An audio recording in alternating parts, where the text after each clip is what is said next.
Hey guys, how are you all. मेरा नाम है रमनदीप सिंह। स्वागत है आपका मेरे चैनल एएफएलएम में।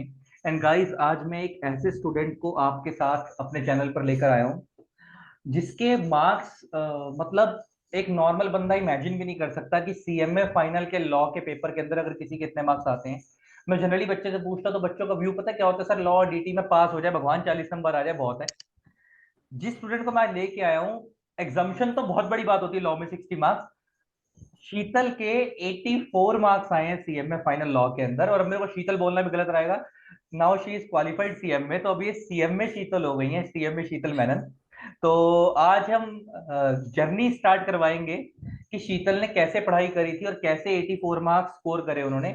और एक चीज और, इसलिए वीडियो उन बच्चों के लिए बहुत जरूरी है जो बच्चे वर्किंग है, क्योंकि शीतल ने अपने ये सीएमए फाइनल के दोनों ग्रुप्स वन बाय वन करके निकाले हैं। पहले ग्रुप 4 निकाला था, देन ग्रुप 3 निकाला। और ग्रुप 3 भी आई थिंक थर्ड अटेम्प्ट के बाद निकाला है। कितने अटेम्प्ट लगे हाँ थे सर, ग्रुप 3 के अंदर? ये थर्ड अटेम्प्ट में थर्ड अटेम्प्ट लगे, निकाला। है ना? तो थर्ड अटेम्प्ट में निकाला है।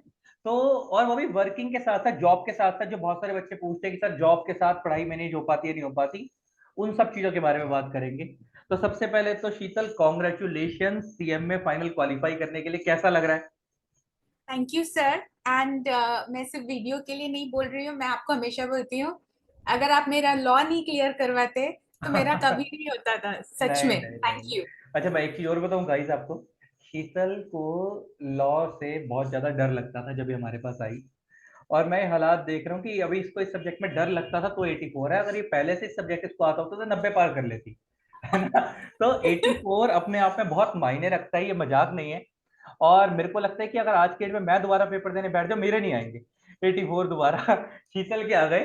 लेकिन ये बहुत बड़ी चीज है। तो आज मैं शीतल से पूछवाऊंगा कि शीतल कैसे आए, कैसे पढ़ाई करती थी, क्या क्या मैथ रेफर करा, कैसे कैसे करा, उन सबके बारे में बात करेंगे। तो शीतल, स्टार्ट करते हैं। सबसे पहली चीज तो ये कि सीएमए फाइनल लॉ में जैसे 84 मार्क्स आए, तो आप मेरे ही गूगल ड्राइव में स्टूडेंट थे। तो पहले मैं जी। उसी के हिसाब से बात करता हूँ कि जब आपके 84 मार्क्स आए, आप प्रिपरेशन कर रहे थे, तो क्या आपने सिर्फ मेरा ही स्टडी मैट पढ़ा था, मेरी ही बुक्स पढ़ी थी, या साथ में कुछ एक्स्ट्रा? जैसे क्योंकि आपको पता होगा मैं अपना स्टडी मैट भी करवाता हूँ, साथ में अपने बच्चों को हम क्वेश्चन बैंक भी देते हैं प्रैक्टिस करने के लिए, क्वेश्चन आंसर्स। प्लस पेपर से 2 महीने पहले हम लोग टेस्ट भी स्टार्ट करते हैं। तो खाली जी। सिर्फ मेरा ही कंटेंट रेफर करा था या एक्स्ट्रा अदर टीचर्स का कंटेंट भी रेफर करा था, साथ में क्या कहते हैं इंस्टीट्यूट का स्टडी मैट वगैरह भी रेफर करा था, बहुत सारी चीज रेफर करी थी, उसके बाद इतने आए हैं, या सिर्फ मेरा पढ़ा था वो अपने आप में कंप्लीट था? सर, लॉ इतना वास्ट है, मुझे आपका जो डिटेल्ड बुक्स था वो भी पूरा पढ़ने को नहीं मिला। ओके। दूसरे टीचर्स, दूसरे स्टडी मटेरियल पूरा छोड़ ही दीजिए। मतलब वो अच्छा। आजकल वो इंफॉर्मेशन ओवरलोड इतना हो गया सर कि हम स्टूडेंट्स को हमेशा लगता है कि ये भी ले लें वो भी ले लें, और राइट। करते हैं में कुछ नहीं पाते। करेक्ट करेक्ट तो करेक्ट। इसलिए मैंने सिर्फ और सिर्फ आपके लेक्चर्स सुने, मैंने हाँ। सिर्फ और सिर्फ आपका बुक पढ़ा, और मैंने सिर्फ और सिर्फ आपने जो टेस्ट दिए थे वो एकदम दिलो जान से उसके लिए मेहनत की। गाइस, तो टेस्ट यही के लिए था मैं चीज मेरा क्लियर सिंपल करूंगा। फॉर्म। टेस्ट के लिए मैं चीज क्लियर करूंगा। देखो, शीतल टेस्ट अपियर करती थी। मैं अभी के भी हिसाब से भी अगर देखूं तो मेरा एक तजुर्बा रहा है कि देखो, हम जब बच्चों को पढ़ाते हैं तो हमारे पढ़ाए हुए बच्चे पास भी होते, फेल भी होते हैं। हर टीचर के साथ ऐसे ही होता है। जब मैंने पास वाले बच्चों की लिस्ट देखी ना, तो उसमें से 95% बच्चा वो था जो प्रॉपर टाइमली टेस्ट दे रहा था, प्रॉपर रिवीजन करता था, मेरे को टेस्ट सबमिट करता था। वही बच्चे पास हुए हैं। दूसरी एकेडमीज में बहुत सारे टीचर टेस्ट लेते ही नहीं है। यहाँ हमारे बच्चों को अपॉर्चुनिटी मिल रही है, अगर आप उसके बाद भी कैश नहीं कर रहे तो वो आपकी गलती है। और मैं हमेशा बोलता हूँ कि टेस्ट देने इतने जरूरी है कि जो जलील होना है, जो हरकत करनी है वो यहीं कर लो, जो बेइज्जती करवानी है वो यहीं करवा लो, ताकि मेन पेपर में ना हो, है ना? तो इसलिए टेस्ट की इंपॉर्टेंस बहुत ज्यादा है, टेस्ट जरूर देने हैं। अच्छा शीतल, एक तो ये बात होगी कि आप टेस्ट देते थे, मेरी बुक्स करी आपने, अलग से कुछ नहीं करा। बहुत सारे बच्चे पूछते हैं कि सर पेपर के अंदर लॉ के पेपर में अगर इसके 84 मार्क्स आए हैं तो शीतल ने तो एग्जैक्ट लॉ की वर्डिंग लिखी होगी, इसको एक एक line by line, word by word सब याद होगा। क्या ऐसा था? बिल्कुल नहीं सर। सर, आपने वैसे ही बहुत सिंपलीफाई करके लिखा हुआ है बुक में। राइट। और चलो, बुक अगर किसी के पास नहीं है, जो आपकी राइट। लेक्चर सुनेगा, आप सिंपलीफाई करके चीजों को बताते हो। तो correct. Simplicity is the key. मैं करेक्ट। सच में बताऊं, क्योंकि बेयर एक्ट उधर लाके आप खुद जब समझ नहीं पाओगे आप क्या लिख पाओगे वहां। करेक्ट। तो आप भूलने के बहुत चांसेस हैं। तो मैंने एक तो, जहां मुझे सेक्शंस श्योर नहीं थे, सी कभी कभार होता है कि हमको मेन सेक्शन श्योर होता है, सब सेक्शन या सब क्लॉज पता नहीं। So what I used to write is, अगर मेन सेक्शन इज सेक्शन 2, तो मैं ऐसे लिखती थी as per the various sub sections and sub clauses of section 2, okay, rather मतलब देन। आप अंदर का कंटेंट, अगर आपको सब सेक्शन नंबर याद नहीं होता, आप मेन सेक्शन 2 लिख के और उसके अकॉर्डिंग आंसर स्टार्ट कर देते थे कि उसके अंदर जी वेरियस सब सेक्शन ये होगा, वो मेरे को आपको नहीं पता था, आप हिंट इस तरीके से करके हाँ, आंसर स्टार्ट कर देते थे। वेरी तो नाइस। वो एग्जामिनर को भी पता चलेगा कि ओके, बच्चे को पूरा नहीं पता पर उसको मालूम है कि कहीं ना कहीं इस सेक्शन के अंदर ये चीज आ रही है। करेक्ट। और बहुत जगह पे ऐसे है कि अगर वो केस लॉ पूछा उसने कि हम्म। डायरेक्टर छोड़ रहा है, इतने डायरेक्टर हैं, ये रेजोल्यूशन पास कर, ये हो सकता है नहीं, तो आप इवन क्रक्स मैटर लिखेंगे ना विदाउट एनी सेक्शन, मार्क्स मिलते हैं। Correct correct correct, very nice very nice. तो गाइस इससे एक चीज क्लियर होती है कि पहली प्रायोरिटी हमेशा ये रखो कि सेक्शन याद कर लो, स्पेशली अदर लॉ के नहीं भी कर सकते तो कंपनी लॉ के कर लो। लेकिन दूसरी चीज ये है कि उसको इतना पैनिक मत कर लो कि अगर नहीं याद हो रहे तो करना ही है, अगर नहीं याद हो पा रहा है तो आप देखो कि उसको जितना आता था सेक्शन वो उसी के अकॉर्डिंग लिखा, जितना नहीं हो पा रहा था वो as per relevant provision of companies act या as per prescribe section of company act करके आंसर लिख दिया। लेकिन कंसेप्ट सही था, कंसेप्ट सही होना चाहिए, कंसेप्ट ओके होगा तो मार्क्स मिलते हैं। ये इसने प्रूव कर दिया बच्चे ने कि 84 मार्क्स एक अच्छी कंसेप्चुअल नॉलेज की वजह से ही आ गए। अच्छा, एक क्वेश्चन क्या कहते हैं शीतल भाई, बच्चे जो मेरे से पूछते हैं कि सिलेक्टिव स्टडी करनी चाहिए, सिलेक्टिव स्टडी, बहुत सारे बच्चे मेरे से बोलते हैं सर इंपॉर्टेंट इंपॉर्टेंट मार्क्स करा दो, जिसमें से क्या क्या इंपॉर्टेंट है खाली यही करके जाऊंगा बाकी नहीं करूंगा, है ना? सर एक्चुअली मैं बोलूँ तो जो स्टूडेंट्स जिनको वो एक लिबर्टी है कि वो घर पे बैठ के पढ़ाई कर सकते हैं विदाउट जॉब, मैं उनको बोलूंगी प्लीज सिलेक्टिव स्टडी के लिए मत जाओ, पूरा पढ़ो, क्योंकि आजकल पेपर में कहीं से भी उन लोग डाल देते हैं। वेरी नाइस, तो करेक्ट। वो ए आता है बी नहीं आता है, वैसी हालत होता है हमारा। हाँ। लेकिन जो सर प्रैक्टिकली बोलूंगी तो जो काम पे जाते हैं उनके लिए सिलेक्टिव स्टडी बहुत इंपॉर्टेंट हो जाता है, क्योंकि इतने चैप्टर्स जैसे आपने 34 चैप्टर्स में डिवाइड किए हैं, वो करेक्ट पूरा करना इम्पॉसिबल है। मतलब भूल जाओ, आपका लेक्चर सुनना चाह के भी टाइम नहीं मिल पाता है करने के लिए। तो करेक्ट। ऐसे लोगों के लिए सर मैं बोलूंगी कि आप कंपनी लॉ को या पकड़ो और पूरा अच्छे से थारली करो। और कंपनी लॉ के साथ जैसे आईबीसी हुआ, आईबीसी कॉर्पोरेट गवर्नेंस, ये social environment and economic responsibility वाला, अच्छा, ऐसे लिख तीन रखे हैं कि चार मैंने और। ये पढ़े थे तो मैं बच्चों को गाइड कर सकूं। वेरी नाइस वेरी हाँ नाइस। जी, हाँ जी। हाँ। और आईबीसी, आईबीसी I तो will। ये जो चैप्टर्स है ये करे, तो ये इनसे क्या होता है, आपका एटलीस्ट आपको ऐसा लगता है मैं 50-60 मार्क के लिए प्रिपेयर्ड हूँ, it gives you some mental peace. Correct correct correct.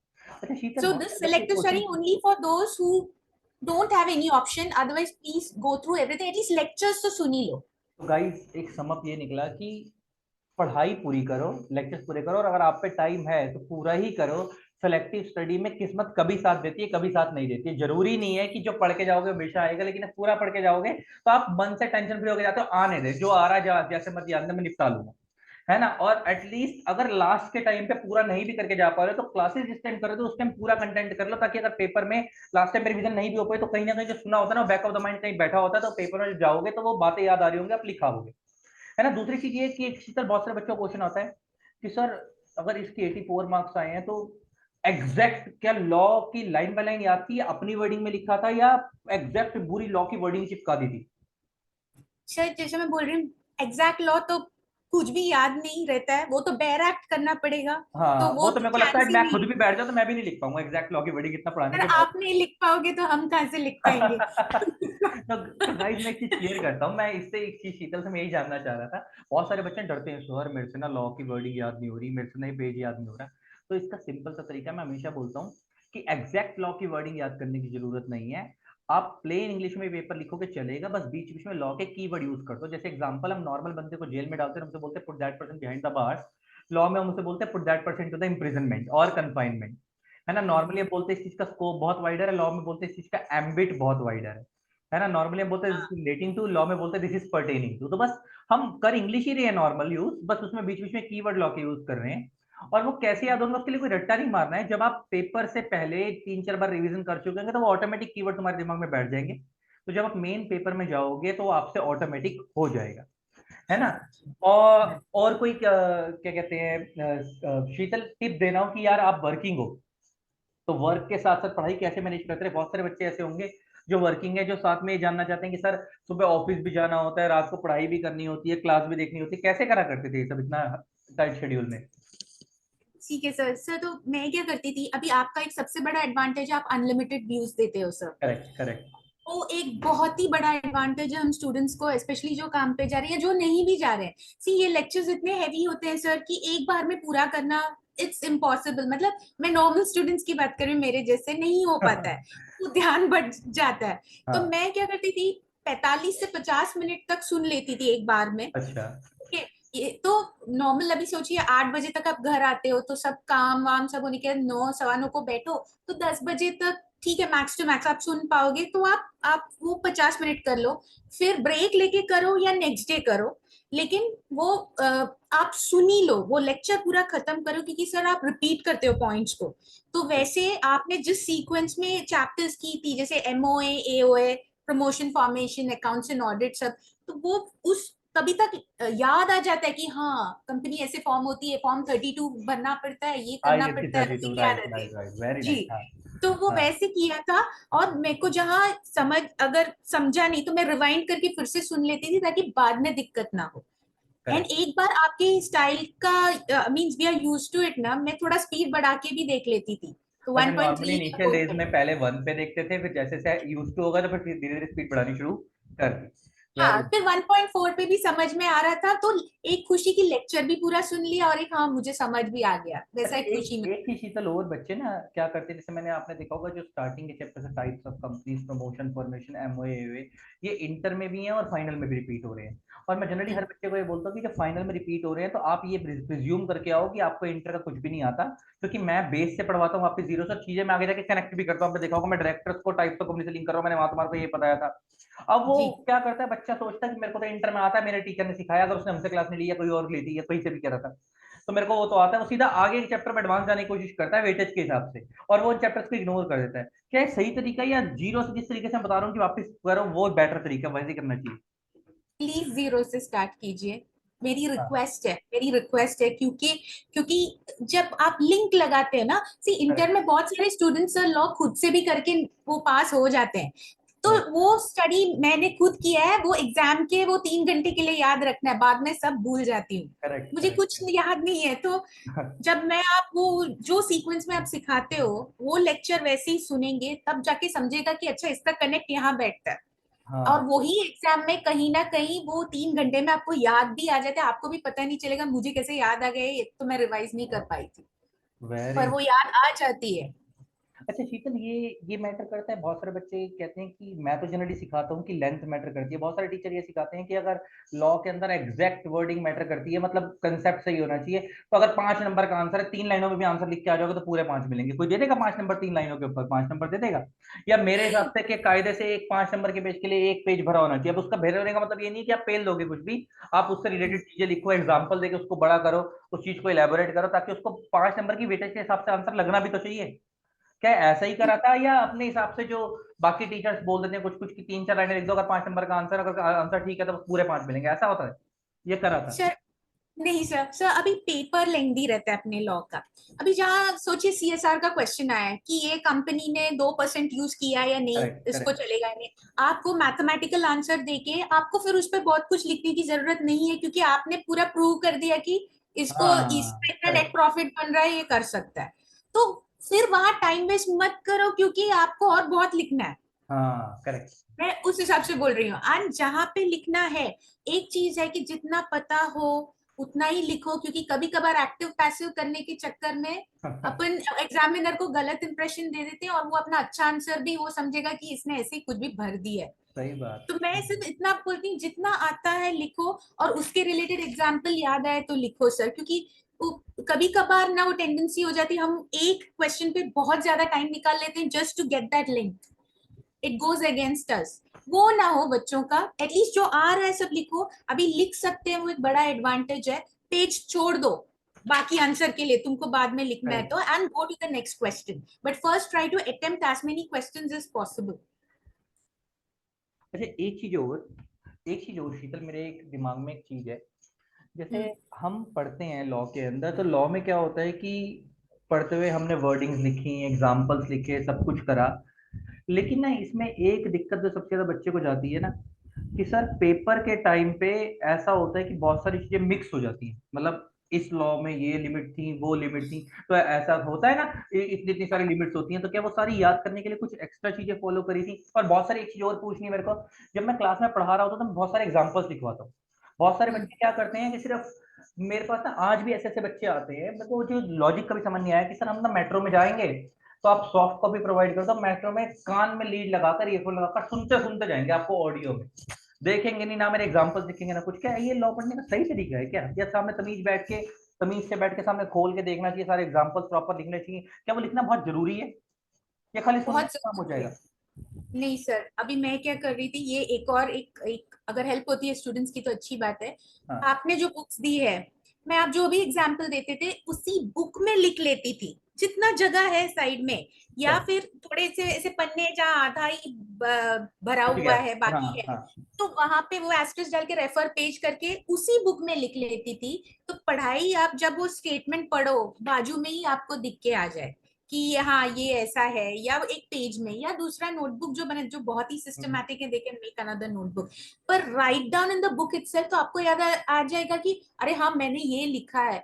सिर्फ सुन के वो बाद में to reproduce the same matter, it's very difficult, means मेरे लिए पॉसिबल नहीं है। सो टाइम निकाल के शांति से बैठ के वो देख के वो लिखना पड़ता है। गाइस ये मैं इसलिए क्लियर कर रहा हूँ कि बहुत सारे बच्चे पता है क्या सोचते हैं, थ्योरी सब्जेक्ट को अपना टाइम बचाने के लिए ऑफिस में जाते वक्त सुबह ईयरफोन लगाकर सुनते चले जाएंगे, उसको देखने की जरूरत नहीं है, उसके एग्जाम्पल नोट डाउन करने की जरूरत है, सुन लेंगे तो याद हो जाएगा।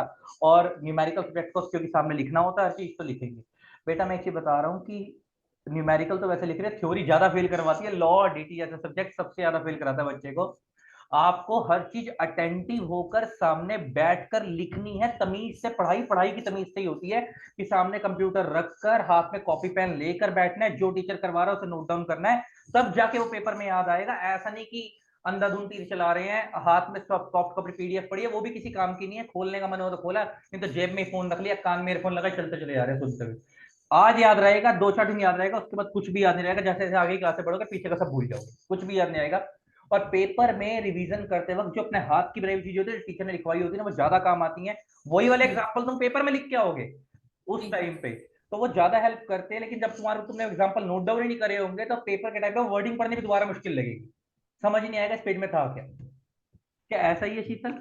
मेरा मैं कुछ गलत बोल सर रहा तो बता दे। नहीं नहीं सर, सर आपने वही बोला, और मैं ऐसे ही क्लियर हुई हूँ, क्योंकि जो आप बताते वक्त जो समझाते हो ना, आज भी मैं जो रिपीट कर पा रही हूँ कि मैं वो, बिकॉज वो तभी लिखा हुआ था, और वो आपके कुछ वर्ड्स याद आते हैं जिसका मैंने कुछ मीनिंग लिखा है, अरे हाँ सर ने ये बोला, चल ये लिख देते हैं और इस पे elaborate करते हैं। तो it correct. Really helps to have a practice. Now अभी ये लेक्चर हो रहा है, I am having a pen in my hand, and sir is also हाँ। रीडिंग फ्रॉम समथिंग, बिकॉज हमको याद है कि सब याद नहीं आ सकता है, तो लिख के रखो ताकि हमसे कुछ ना छूटे। तो प्लीज लिखने का एक प्रैक्टिस कीजिए, नोट्स बनाइए, बुक में ही लिख लीजिए, तो वो आपको दो तीन बुक्स देखने की जरूरत नहीं, उधर की आप पढ़ पाओगे। तो गाइज मैं वीडियो का क्रक्स कर देता हूँ। पहली बात ये कि शीतल का ये कहना है कि पहली बात जो टीचर कराते हैं उसको साथ साथ नोट डाउन करो। दूसरी चीज, अगर आप पे सफिशिएंट टाइम है तो सिलेक्टिव स्टडी मत करो। तीसरी चीज, आपको एज इट इज लॉ की वर्डिंग लिखने की जरूरत नहीं है, आप अपनी वर्डिंग में आंसर लिख कर आ सकते हो। बीच बीच में लॉ के कीवर्ड यूज कर लेना। सम अप बता रहा हूँ मैं आपको, सारे वीडियो का सम अप क्या है। चौथी चीज कि एग्जैक्ट सेक्शन नंबर कर सकते हो याद तो बहुत बढ़िया है, अगर नहीं याद हो रहे तो, या अगर आधे अधूरे याद हो रहे, जितने हो रहे उतने ठीक है, पेपर में गलत सेक्शन कोड मत करके आना। अगर कंसेप्ट है तो कंसेप्ट लिखाना है, मगर किसी भी जगह पर अपना दिमाग मत लगाना, गलत सेक्शन मत लिखना। नेक्स्ट, जिस टीचर से भी पढ़ रहे हो, क्योंकि हर टीचर अपना 100% एफर्ट लगाता है, जिस टीचर से भी पढ़ रहे हो उसकी बुक के ऊपर भरोसा रखो, उस टीचर के ऊपर भरोसा रखो, क्योंकि अगर वो तुम्हें कुछ भी कम करवाएगा या गलत करवाएगा तो उसकी खुद की भी गुडविल जाएगी। तो कोई भी टीचर अपने साथ ऐसा नहीं करेगा। जो टीचर पता है 5-5 बुक के 10-10 बुक के साथ में स्टडी मैट साथ में, ये हर टीचर की बुक उठाकर कुछ भी नहीं मिलने वाला, आखिरी में आपके हालात बहुत बुरे हो जाएंगे। एक ही बुक पढ़ो, बेटर है कि चार बुकों को एक एक बार पढ़ने से बेटर है एक बुक को 4 बार पढ़ जाओ, वो ज्यादा बेटर है, तो ज्यादा अच्छे मार्क्स आएंगे। और नेक्स्ट एक चीज जो समझने वाली है वो ये, जो सबसे बड़ी ध्यान रखने वाली है, कि टेस्ट जरूर देना। टीचर जो टेस्ट लेते हैं, टेस्ट के बिना आपका आपको अपनी नॉलेज चेक नहीं हो पाएगी, आपको अपनी कमी नहीं पता लग पाएगी। और हमारे यहाँ तो फैसिलिटी है, तो मिल पा रही है। अगर जो लोग बेचारे तरसते हैं कि उनका टेस्ट हो जाए, जब हम तो ले रहे हैं और आप उसको नहीं देते, तो वो आपकी गलती है। स्टिल मेरी तरफ से समअप था, लेकिन स्टिल अगर और कुछ ऐड करना है शीतल तो आप बताओ, वरना फिर बच्चों को बाय बाय करते हैं। और कुछ कहना दिल में है? सर दो चीजें, एक तो कि आपके टेलीग्राम चैनल ज्वाइन कर लें, क्योंकि उधर टेस्ट के लिए सारे अपडेट्स वेरी वहां नाइस। पे तो आते मैं यही रुकूंगा शीतल को। गाइस टेलीग्राम एक्चुअल में हमारे जितने भी टेस्ट होते हैं ना, हम अपने बच्चों को स्टार्टिंग के हमारे पास भी थाउजेंड्स में स्टूडेंट्स हैं, तो ऑब्वियसली बात है सबके मैं सारे सारे टेस्ट चेक नहीं करता, लेकिन मैं पहले 2 टेस्ट अपने हर स्टूडेंट के चेक करके रिवर्ट करता हूँ, देख के बताता हूँ कि कमी कहाँ करी है। तो जो आउटसाइड और वो टेस्ट मैं अपने टेलीग्राम में डालता हूँ, विद उनके सजेस्टेड आंसर्स भी डालता हूँ। तो मैं अपने टेलीग्राम का लिंक इसी वीडियो के डिस्क्रिप्शन में डाल दूंगा, आप उसको डाउनलोड कर लेना। तो मैं आउटसाइड बच्चों के टेस्ट तो चेक नहीं करूंगा, मेरे लिए प्रैक्टिकली पॉसिबल नहीं है, मेरे पास इतना टाइम नहीं होता, लेकिन स्टिल आपको खुद की प्रैक्टिस करने के लिए आपको क्वेश्चन पेपर और वहां पे सजेस्टेड आंसर मिल जाएंगे। अभी टेस्ट चालू होने वाले हैं इस अप्रैल एंड से, अभी जुलाई वाले बच्चों के लिए, तो आपको वहां से मिल जाएंगे, प्रैक्टिस करना, ताकि आपको एक आइडिया हो जाए पेपर में किस तरीके के क्वेश्चन आ सकते हैं। और आगे शीतल? सर दो तीन चीजें जो मैंने की थी, I just add to your points. बिल्कुल बिल्कुल। Sir chapters like corporate governance, CSR और सोशल एनवायरमेंटल चैप्टर्स इंपॉर्टेंट है, वेरी लेकिन थोड़े नाइस। थियोरी बहुत ज्यादा है, तो उसमें वो सिर्फ मेन पॉइंट्स का कुछ ऐसा छोटा फॉर्मूला या शॉर्टकट फ्रॉम एक कीवर्ड बना के वो याद कर लो, क्योंकि वो रिवीजन के टाइम पे इट विल हेल्प अस। फिर केस लॉज आएंगे तो उस हिसाब से प्रिपेयर करना, राइट। कि सिचुएशनल लिखना, एकदम से टेक्निकल की जरूरत नहीं है। फिर लास्ट अभी सर आपने 34 चैप्टर्स दिए हैं, divided into 2 books, and just before exam सब कुछ हो पाना, it will not be possible. Please don't lose hope, जो कर रहे हो अच्छे से करो, टेस्ट में प्रिपेयर कर दी तो फिर बाकी में प्रॉब्लम नहीं आएगा। एंड जितना हुआ वो अच्छे से करके, जो बाकी धीरे धीरे याद आएगा। अगर आपने लेक्चर्स वो लाइन में सुनी है, ऐसे तोड़ तोड़ के गाइस सुनिए अब तो भी शीतल की ना आपको गलत याद आएगा। इंटरप्रिटेशन मत निकाल लेना कि वो ये कह रही है कि 34 चैप्टर है तो जितना हुआ उतना कर रहे ना। उससे कहने की सेंस ये है कि पेपर से 1-2 रात पहले जितना हो रहा है उतना कर लेना, उससे पहले तो आप पूरा ही करके जाना और अच्छे से हाँ, रिवीजन करके टेस्ट देना। मतलब पहले आप कोर्स तो पूरा ही करो, आखिरी के टाइम पे नहीं हो पा रहा है पूरा, तो मेन मेन सिलेक्टिव स्टडी करके जितना आपको लगता है कि यार ये तो छोड़ना ही नहीं है, ये तो आते ही आते पेपर में, उन पे लास्ट के 1-2 दिन में जो फोकस करना है वो उसके बारे में बात हो रही है। पहले तो आपको पूरा ही कोर्स करना है, from the day one selective study करने की बात नहीं हो रही है, ये चीज याद रखना, कहीं मिस इंटरप्रेट कर लो बातों को। हाँ और thank you sir for clarifying. क्योंकि हाँ सर अगर हम लें कि पर सब्जेक्ट से ऑफिस गोअर्स को तो 3 से 4 दिन की छुट्टी पर सब्जेक्ट मिलती है, अगर करेक्ट ओवरऑल देखे जैसे मेरे यहाँ हुआ, तो 4 दिन में आप अगर आपको ऑलमोस्ट 8 से 9 चैप्टर कंप्लीट करने पड़ेंगे, जो प्रैक्टिकली पॉसिबल नहीं है। करेक्ट। इसलिए ये लास्ट मोमेंट रिवीजन के लिए जितना कर पाओ उतना थरली फिर से करो, बाकी कैसे नोट्स बनाओगे तो आप सिर्फ वो गो थ्रू करके जा सकते हो। And sir if I can clear, every student can clear, so I अरे wish अरे, you all ये the तो बहुत best. तो हम्बलनेस हो गई कि I can clear every student can clear, लेकिन ये अब ऐसा ठीक है, वो बच्चे की बात ठीक है, लेकिन स्टिल मेहनत तो करनी पड़ेगी। 84 मार्क्स मजाक में नहीं आते हैं। और ड्रीम बिग, क्योंकि बहुत सारे लोग ये सोचते हैं कि न्यूमेरिकल सब्जेक्ट में नंबर आते हैं, थ्योरी पेपर में, लॉ डीटी ऐसे पेपर में आते नहीं है। तो एक काम करेंगे, लॉ डीटी को 40-40 की तैयारी करते हैं और बाकी वालों में 66 लाने की कोशिश करते हैं। लेकिन पेपर हाँ में कई बार होता है, हालात उल्टे होते हैं। आप अगर इसका ओपिनियन देखोगे शीतल का, तो इसको तो पास लॉ ने कराया 84 आने की वजह से, बाकी जी। सब्जेक्टों में फायदा मिला है। तो ऐसा नहीं होता है, हर बंदे की सिचुएशन डिफरेंट होती है। तो आप मेहनत करोगे तो हर सब्जेक्ट में नंबर आएंगे। तब मुझे एक ही बोलना है कि आज भी जो स्टूडेंट्स हमारे हमको सुन रहे हैं, कि 84 को यार्डस्टिक मत रखो, राइट। 60 को यार्डस्टिक मत रखो। सी मैंने कैसे पढ़ा था, आपने जो सीखा ऐसे पढ़ा कि अगर पास हुआ तो ग्रेट, अगर फिर से लिखना पड़ा तो मुझे याद रहना चाहिए, ताकि मुझे स्टार्ट से फिर से ना पढ़ना पड़े। तो अच्छा। ऐसे पढ़ेंगे ना सर, फिर तो टेंशन नहीं है, at least whatever it is, we are game for it. Correct correct correct. Very nice. Sheetal और कुछ कहना है? नहीं सर, थैंक यू, इफ तो गाइस वी आर आपको able to help the students, nothing like it. Definitely इसको help करेगा बच्चों को। तो गाइस आज की वीडियो को यही समाप्त करते हैं। आई होप आपको सारी बातें एक बहुत सिंप्लीफाइड वे में और की वाइज मैंने समराइज करके बता दी है, और शीतल ने बता दी है। स्टिल आपको लगता है कि आपको शीतल से कुछ और पूछना है, या आपके मन में कुछ है कि यार ये जो इस वीडियो में कवर नहीं हो पाया है, तो आप कमेंट सेक्शन के अंदर अपनी बात रख देना। अगर मेरे को लगेगा बातें रेलेवेंट है और पॉइंट ज्यादा बन रहे हैं, हर बच्चे की अपनी अपनी अपनी चीजें हैं जो पूछने वाली हैं, तो हम फिर क्या करेंगे, उनको नोट करके एक बार शीतल को फिर इनवाइट कर लेंगे चैनल के ऊपर, और फिर वो सारी चीजें उनसे क्लैरिफाई करवा देंगे। है ना? अभी के लिए इतना ही रखते हैं। लव यू ऑल सबको। Bye bye, tata. एंड जिन लोगों ने तक चैनल को सब्सक्राइब नहीं करा, सब्सक्राइब कर देना, साथ में बेल आइकन को प्रेस कर देना, ताकि आप लोगों को मेरे न्यू न्यू वीडियोस की नोटिफिकेशन मिलती रहे। And thanks a lot Sheetal, bye bye. And students को थैंक भी यू बाय कर ऑल। दो। बाय सबको। Thanks everyone, bye, all the best. चलो bye thank you bye, sir, all the best bye. भाई सबको, बाय बाय बाय, टाटा।